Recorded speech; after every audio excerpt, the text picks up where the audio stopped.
আজকে আমরা আমাদের জায়গা থেকে বৈষম্য বিরোধী ছাত্র আন্দোলন এবং জাতীয় নাগরিক কমিটি এই যে আমাদের প্ল্যাটফর্ম দুটি রয়েছে তার পক্ষ থেকে যে আমাদের একটি টুর্নামেন্ট আয়োজন করা হয়েছিল আজকে হাজারীবাগের এই জায়গায়। আমরা প্রথমেই আসলে এই টুর্নামেন্ট যারা খেলেছেন বিজয়ী বিজিত এটা আলাদা হিসাব, যারা এই প্রতিযোগিতায় অংশগ্রহণ করেছেন সবাইকে আমরা অভিনন্দন জানাই। এবং আমাদের জায়গা থেকে আমরা শুধু একটি কথাই বলি, এই যে হাজারীবাগ এটা কিন্তু অনেক একটা ঐতিহ্যপূর্ণ একটা জায়গা। আমরা এই হাজারীবাগের কথা যখন শুনি আমাদের টেক্সটাইল বা চামড়া শিল্পের কথা আমাদের মাথায় আসে। তো এই শিল্পটাকে কিন্তু প্ল্যান করে সিন্ডিকেট করে এক প্রকার ধ্বংস করে দেওয়া হয়েছে।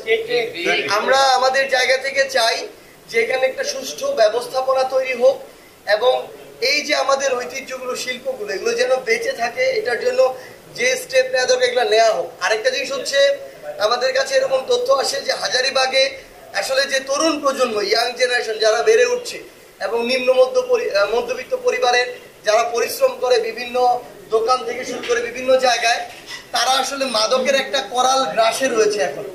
এবং এই যে মাদকের একটা সহজ লভ্যতা, আমরা আমাদের জায়গা থেকে স্পষ্ট করে শুধু একটা কথা বলি, হাজারীবাগ নয়, এই পুরো ঢাকা নয়, পুরো বাংলাদেশে যারা এই মাদকের সাপ্লাই চেনে কাজ করে তারা যদি কোনো পলিটিক্যাল লিডারও হয়, অন্য যে কোনো পরিচয়ের হয়, তাদেরকে আইনানুগ তাদের বিরুদ্ধে ব্যবস্থা নেওয়া উচিত। এবং এটা যদি না করা হয়, আজকে যারা আমরা মনে করছি যে আমার সন্তান তো এটার মধ্যে নাই, আমরা তো ঠিক আছি, এটা এমন একটা ছোঁয়াচে বিষক্রিয়া যে এটা যদি একবার এক জায়গায় ছড়ায় কারো পরিবার কারো সন্তান রক্ষা পাবে না। তো আমরা শুধু এটাই অনুরোধ জানাবো পুরো হাজারীবাগের এই তরুণ প্রজন্ম যারা আছে, আপনাদেরকে এই মাদক বিরোধী যে কার্যক্রম এখানেও আপনাদেরকে নেতৃত্ব দিতে হবে এবং এলাকার যারা স্থানীয় গণ্যমান্য ব্যক্তিবর্গ আছে, স্থানীয় প্রশাসন আছে, তাদের সহযোগিতায় হাজারীবাগ একটা মাদক বিরোধী একটা অভিযান চলুক এবং এই হাজারীবাগ মাদক মুক্ত একটা এলাকা হোক।